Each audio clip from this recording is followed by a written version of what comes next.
This is episode 4 and आज हम topic 25 से 32 तक डिस्कस करेंगे। So now we start topic 25। सामान्य शरीर में तत्वों की औसत मात्रा। हम देखते हैं कि हमारे शरीर में जो तत्व होते हैं, एलिमेंट्स होते हैं, उनकी मात्रा कितनी होती है।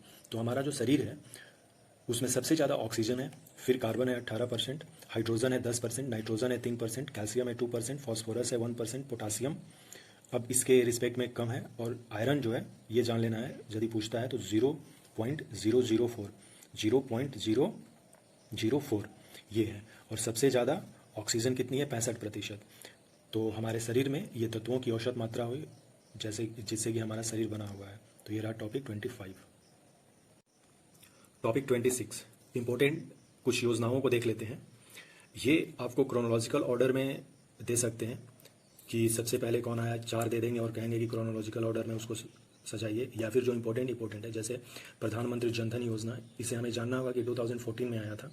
वो ऑप्शन दे देंगे कि क्वेश्चन कुछ इस तरह से पूछा जाएगा कि पीएम जनधन योजना जो है कब लॉन्च हुआ, 2014, 15, 16, 17। So answer is 2014। तो चलिए हम देख लेते हैं इंपॉर्टेंट योजनाओं को। तो ये रहा अपना डिजिटल इंडिया स्कीम, ये 2014 में लॉन्च हुआ था। पीएम जनधन योजना 28 अगस्त 2014 को हुआ था। स्वच्छ भारत मिशन 2 अक्टूबर 2014 गांधी जी की जयंती पर हुआ था। मिशन इंद्रधनुष 25 दिसंबर 2014 को हुआ था। मिशन इंद्रधनुष में बच्चों को टीकाकरण लगाया जाता है। और डिजिटल इंडिया ये 1 जुलाई 2015 को हुआ था। ये डिजिटल स्कीम अलग है और डिजिटल इंडिया अलग है। डिजिटल इंडिया आप जानेंगे कि ये 1 जुलाई 2015 को हुआ था।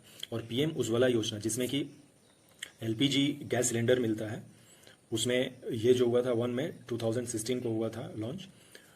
इसमें पीएम उज्ज्वला योजना में ये जानना है कि जो बीपीएल कैंडिडेट्स हैं वो महिलाओं के नाम से जनरली मिलता है, तो पीएम उज्ज्वला योजना देखना है। नमामि गंगे 2016 में हुआ था, 7 जुलाई 2016 को। तो ये रहा अपना टॉपिक 26 इंपॉर्टेंट स्कीम्स। अब देखते हैं 27 एग्रीकल्चरल रिवोल्यूशंस कुछ देख लेते हैं। काफ़ी इंपॉर्टेंट से बार बार पूछ लिए जाते हैं। ग्रीन रिवोल्यूशन फूड ग्रेन से रिलेटेड है। 65-66 में ये इंट्रोड्यूस हुआ था। जनरली हम 66-67 मानते हैं, तो इस डेट में ज़्यादा कंफ्यूजन नहीं करना है। दैट मीन 60s के दशक में हुआ था। ग्रीन रिवोल्यूशन कब हुआ था? 60s के दशक में हुआ था, ये जानना है। व्हाइट रिवोल्यूशन मिल्क से रिलेटेड है, इसी को ऑपरेशन फ्लड भी कहते हैं। ब्लू रिवोल्यूशन फिशेज से रिलेटेड है। ब्राउन रिवोल्यूशन फर्टिलाइजर से है। सिल्वर एग से है। येलो रिवोल्यूशन तिलहन and black revolution biodiesel. Golden revolution फलों से रिलेटेड है। तो ये अपना टॉपिक 27 हुआ एग्रीकल्चरल रिवोल्यूशन। टॉपिक 28 देखते हैं। Scheduled tribes and other forest dwellers act 2006। ये काफ़ी इंपॉर्टेंट से एक्ट है शेड्यूल्ड ट्राइब्स के लिए, उनके हक के लिए। 2006 में आया था। तो आप सबसे पहले तो इस एक्ट को याद रखिए कि ये किस वर्ष इंट्रोड्यूस हुआ था। तो 2006 में आया था। Scheduled tribes and other forest dwellers act when introduced. Options में रहेंगे 2006, 7, 8, 9। तो हमें आंसर लगाना है 2006। ये इसलिए भी इंपॉर्टेंट है क्योंकि आपको एक चीज़ समझना होगा, जैसे कि पूछेंगे वो कि नेशनल डिजास्टर मैनेजमेंट एक्ट कब आया था। ऑप्शन में रहेगा 2004, 2005, 2006, 2007। तो हमें ऑप्शंस में लगाना है 2005। सेम क्वेश्चंस यहाँ पर बनेंगे कि scheduled tribes and other forest dwellers act जो है कब इंट्रोड्यूस हुआ, तो 2006। इसका मेन जो फीचर था वो ये था, to recognise the right of forest dwellers tribals on forest. मतलब जो ट्राइबल्स लोग हैं उनकी फॉरेस्ट राइट को ये इंश्योर करता है। और यहाँ तक कि इंश्योर होती है कि जो लैंड राइट है, यदि 4 हेक्टेयर तक कोई भी ट्राइब्स रखते हैं अपने पास, तो उसके लिए कोई डॉक्यूमेंट्री की जरूरत नहीं है कि प्रूफ दीजिए कि आपका है कि नहीं है। ओके, सो इसके मेजर जो 2 फीचर थे वो था कि सबसे पहले कि उनकी फॉरेस्ट राइट को देना, और these rights include right to forest land for the purchase of living holding occupying the forest. मतलब रहने और वहाँ पे घर बनाने के लिए उनको पूरी आज़ादी है। तो ये था अपना scheduled tribes and other forest dwellers act 2006। इसको देख सकते हैं हम। नेक्स्ट देखते हैं टॉपिक 29 संविधान सभा में उद्देश्य प्रस्ताव। काफ़ी इंपॉर्टेंट है ऑब्जेक्टिव रिवोल्यूशन, बार बार पूछ लिए जाते हैं। सबसे पहले तो इसमें 2 डेट याद करना है कि ये कब प्रस्तुत किया गया था। 13 दिसंबर 1946 को प्रस्तुत किया गया था बाई जवाहरलाल नेहरू, और इसे अडॉप्ट कर लिया गया था सर्वसम्मति से 22 जनवरी 1947 को। देखिए 9 दिसंबर 1946 को फर्स्ट जो मीटिंग हुआ था संविधान सभा में वो हुआ था जब सच्चिदानंद सिन्हा उसके अध्यक्ष थे। फिर 11 दिसंबर को होती है मीटिंग, उसमें राजेंद्र प्रसाद को परमानेंट चुन लिया जाता है अध्यक्ष। और 13 दिसंबर को जवाहरलाल नेहरू ऑब्जेक्टिव रिजोल्यूशन प्रस्तुत करते हैं जिसको हम उद्देश्य प्रस्ताव कहते हैं। इसी पर अपना कॉन्स्टिट्यूशन बनने का प्रक्रिया स्टार्ट होता है। तो संविधान सभा में उद्देश्य प्रस्ताव कब लाया गया? 13 दिसंबर को। अडॉप्ट कब कर लिया गया इसे? 22 जनवरी 1947 को। किसने लाया था? तो जवाहरलाल नेहरू ने। तो ये अपना टॉपिक 29 हुआ। देखते हैं टॉपिक 30। टॉपिक 30 में हम कुछ कोस्टल स्टेट्स को देख लेते हैं इंडिया के। इंडिया में अब देखिए, this is east, this is west and this is eastern side. Eastern side, this is Bay of Bengal and this is Arabian Sea. So Arabian Sea की तरफ जो है गुजरात, महाराष्ट्र, गोवा, कर्नाटका एंड केरला, ये जो स्टेट्स हैं वो होते हैं 1, 2, 3, 4, 5। दिस साइड, वेस्टर्न साइड में कितने स्टेट हुए? 5। तमिलनाडु, आंध्र प्रदेश, उड़ीसा एंड बंगाल, इस साइड में कितने स्टेट हुए? 4।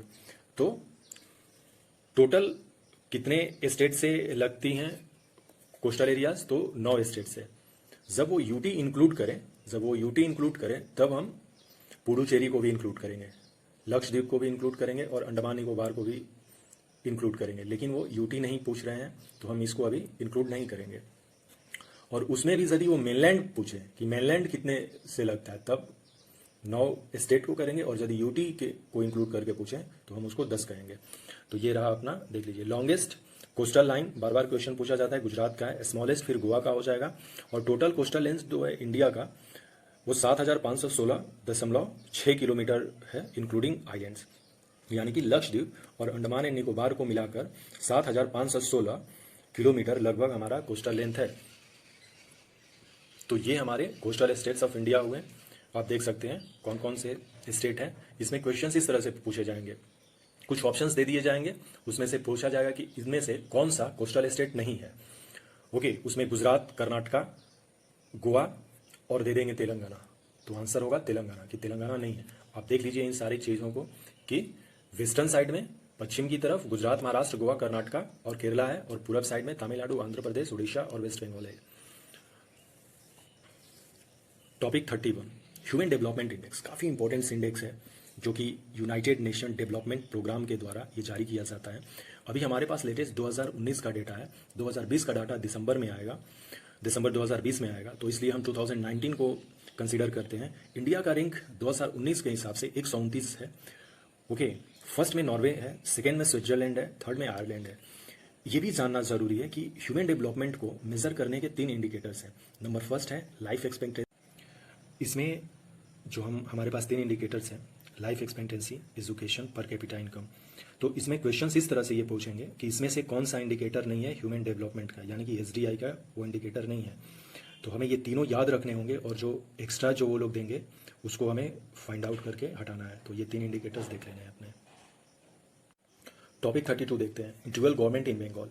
ड्यूअल गवर्नमेंट जो है वो बंगाल में स्टार्ट हुआ था, 1765 से 72 तक ये रहा था। लॉर्ड क्लाइव ने इसे लागू किया था।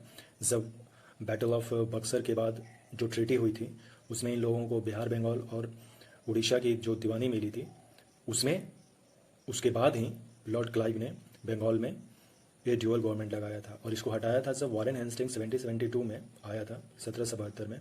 तो ये अपने टॉपिक 32 हुए, dual government in Bengal. Next episode 5 में हम देखेंगे टॉपिक 33 से आगे। सो यहाँ पर आप लोगों से एक बात कहनी है कि आप मैक्सिमम इस सीरीज़ का बेनिफिट उठाइए और इन टॉपिक्स को देखने के बाद आप नोट डाउन करते रहें कि ये टॉपिक्स एग्जामिनेशन में आ सकते हैं और इसका बेनिफिट और कैसे निकालें। मैं अगले अपने और अदर वीडियोस में इसके बारे में डिस्कस करूँगा। तो आप उन वीडियोस को देखें और इन्जॉय करें अपनी स्टडी को। So thanks.